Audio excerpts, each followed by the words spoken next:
Bila kita lihat di media sosial, ramai jugalah individu yang viral ni telah pun diangkat menjadi penyanyi ataupun pelakon. Yang tak tahan tu siap buat lagu walaupun tiada bakat menyanyi. Apa kata kita tanya pandangan penyanyi Black Hanifah mengenai penyanyi tangkap muat ni? Yelah, Black kan merupakan salah seorang penyanyi yang dicungkil bakatnya menerusi program reality iaitu Mentor. Apa agaknya pandangan Black mengenai penyanyi tangkap muat ni? Saya daripada umur 10 tahun dah menyanyi. Jadi untuk menjadi penyanyi yang sebenar ni sebenarnya bukanlah jalan yang mudah saya lalui. Macam sekarang, banyak penyanyi-penyanyi yang keluar daripada media sosial yang saya rasa suaranya boleh menyanyi dan kadang-kadang yang ada yang tak boleh menyanyi pun diangkat menjadi penyanyi. Ianya akan merosakkan industri muzik tanah air kita. Ini pandangan daripada saya, jujur saya cakap sebagai seorang penyanyi, kami ni golongan penyanyi-penyanyi yang dah ada dalam industri ni mengharapkan pelapis-pelapis yang boleh menyanyi dengan baik semasa live, bukan recording. Jadi kepada yang baru saja keluar daripada media sosial yang memang tak boleh menyanyi, kalau boleh saya rasa tolonglah, siapakah orang yang sepatutnya tapis untuk mereka ni masuk ke dalam industri muzik tanah air kita. Jadi saya rasa sedih sebab bila tengok ada segelintir penyanyi yang tak boleh menyanyi. Memang itu rezeki dia. Ada penyanyi yang bagus tapi tak ada rezeki dia. Ada penyanyi yang tak bagus tapi rezeki dia tu, tapi itu tetap rezeki. Cuma kita perlu menilai dengan lebih baik untuk menjaga industri kita.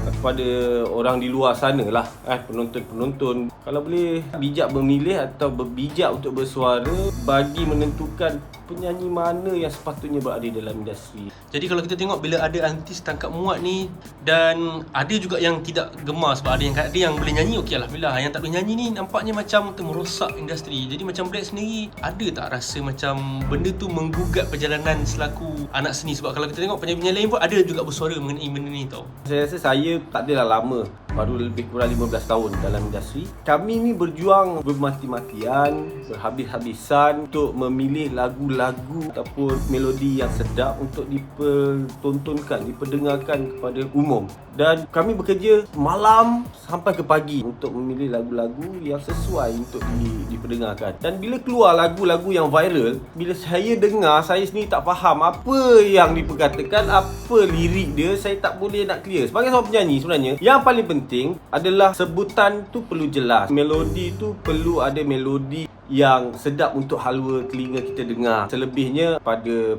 peminat-peminat, pendengar-pendengar untuk memilih. Saya pernah mencongkir bakat protege, mana saya memilih sampai daripada pukul 8 malam sampai 5 pagi untuk mencari pada yang baik sampai yang terbaik kan. Penat tau sebenarnya bila sekarang ni kita keluarkan lagu yang melodinya sedap tapi tak dapat sambutan. Apabila lagu yang kita sendiri tak faham, 2 hari 3 hari je dapat 400-500 ribu viewers. Kita bukan gilakan viewers, tapi kita nak appreciate daripada peminat tu, penerimaan kepada peminat tu bila dengar, lagu ni, inilah dia lagu. Berbaloi dengan apa yang kita buat kan. Black ni ada tak satu perasaan sedih dan kesal apabila hasil titik peluh yang nak keluarkan lagu tiba-tiba tidak sama dengan yang artis yang, bukan artis lah senang cakap, yang orang baru ni tiba-tiba tak datang dari mana, tiba-tiba lagi meletup daripada jumlah viewers yang Black, macam Black cakap tadi. Sedih dengan kesal tak bila orang lebih pandang benda tu? Sedih dengan kesal tu adalah sikit. Cuma sebenarnya kita kena bersyukur jugalah. Ada benda yang kadang-kadang kita buat tu dia akan jadi, dan ada benda yang kita buat tapi tak jadi. Tapi itu adalah satu proses mana kita sentiasa belajar benda yang baru. Mungkin pendengar sekarang tak nak dengar cara yang lama, nak dengar cara yang baru. Apa yang saya boleh katakan, tolong jadi pendengar yang baik, pendengar yang boleh sama-sama bersama dengan penyanyi-penyanyi tanah air ini membantu industri kita, bukan sahaja untuk meletup di Malaysia tapi di luar. Kita nak sampai ke Indonesia pun susah. Ikan pula bila kat Malaysia ni lagu-lagu yang kita dengar sekarang ni yang tak boleh dihadam lah. Saya sebenarnya rasa sedih bila saya dapat satu video lagu yang saya tengok, saya dengar ini lagu ke? Saya cuba faham ini lirik ke? Di manakah melodi lagu ini? Korang semua saya harap dapat menilai sendiri di mana baik dan buruk. Viral memang viral, tapi kalau boleh pilihlah viral yang berkualiti.